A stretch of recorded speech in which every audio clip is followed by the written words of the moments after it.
Okay, let's talk about personality. We've all got one, right? But what even is it? If you look into it, you'll find dozens of different theories from psychologists, and honestly, it can be a total maze. So how do we get a handle on all of it? Let's dive in. Probably the best way to think about this whole thing is with a simple metaphor. Every good personality theory is like a map. It isn't the actual territory of your mind, of course, but it's a guide, a really useful one, that's designed to help us find our way through the incredibly complex landscape of being human. And that's where it gets tricky, isn't it? I mean, you've got maps from Freud, maps from Rogers, maps from Skinner, and they all look different. How are you supposed to compare them? How can you tell which one is useful for you? What you need is a key, a kind of universal legend that helps you read any of them. Well, here it is. This is the decoder key. To make sense of literally any personality theory out there, you just have to ask 5 simple questions. First, what's its basic structure? Second, what are the dynamics that drive it? Third, how does it explain our development? Fourth, what's its take on psychopathology or why things go wrong? And finally, how does it say we can change? Let's use this legend and start exploring. First up on our legend is structure. The best way to picture this is to think of the major landmarks on your own personal map. We're talking about the mountains, the rivers, the cities inside you, those stable, consistent features that really define your psychological landscape. So, structure is really all about answering the question, what is personality even made of? It gets at the fundamental building blocks, the core units that a theorist decides to focus on. But as you're about to see, not everyone agrees on what those blocks are. Not even close. And just look at how different these building blocks can be. You've got guys like Allport and Eysenck, who said it's all about stable traits, things like being honest or shy or extroverted.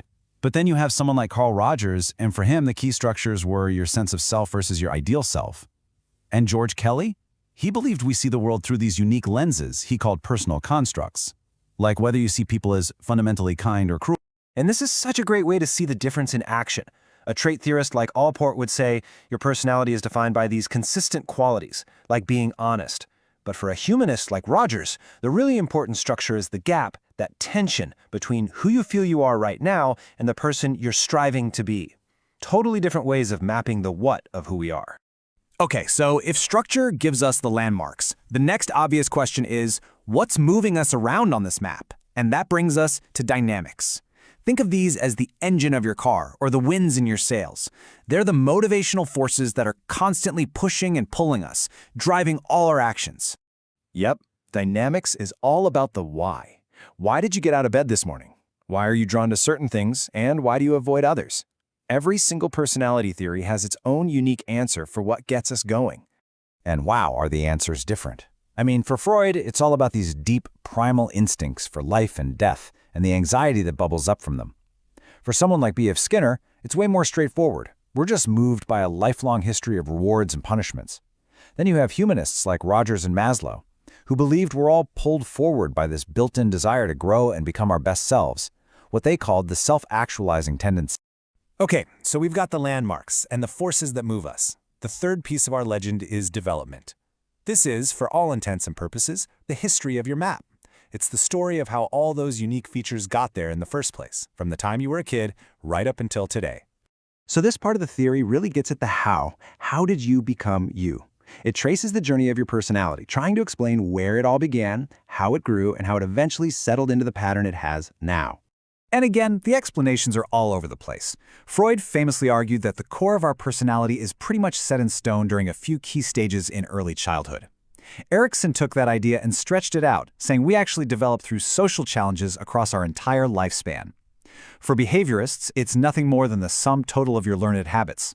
And for trait theorists, they'd say our core traits mature a bit as we age, but then stay remarkably stable. So it makes you wonder, right?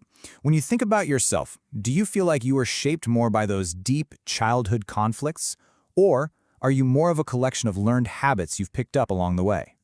The theory you lean towards will give you a very different answer. Now, of course, no honest map of the human mind can just be sunshine and rainbows. It has to account for the tough parts of the journey too.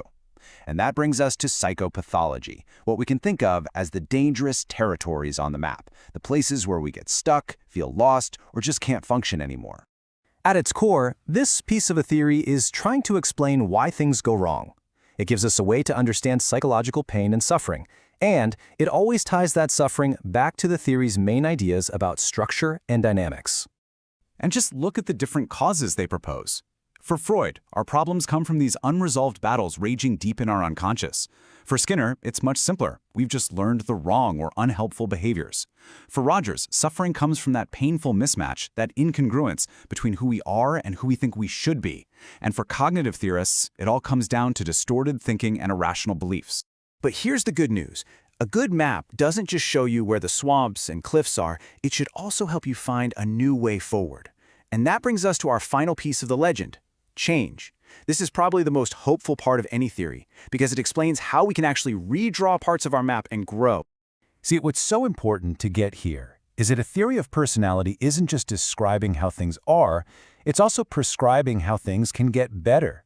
It offers a toolkit, a therapeutic approach that's designed to help people move from a place of distress to a place of well-being. And naturally, the proposed solution is always directly linked to the proposed problem. If the problem is some hidden unconscious conflict, as Freud believed, then the solution is psychoanalysis to drag it out into the light. If the problem is just a bad habit, then the solution is to reinforce a new, better behavior. And if the problem is a lack of self-acceptance, as Rogers thought, then the cure is a therapist who offers you unconditional positive regard. It all connects. So there you have it. You're not just staring at a messy pile of confusing maps anymore. You actually have the decoder key in your hand. You have the universal legend that lets you pick up any theory of personality and start to make sense of it. So from now on, whenever you come across some personality theory, whether it's the Big Five or Myers-Briggs or something else entirely, just run it through this 5-question filter. What are its building blocks? What are its driving forces? What's its origin story? Why do things go wrong? And what's the plan for getting better? You know, this framework isn't just for understanding dusty old theories. It's a tool for understanding yourself. It gives you a way to start mapping your own inner world with a little more clarity. So the real question is, now that you have the legend, what part of your own amazing, complicated, fascinating territory are you going to explore next?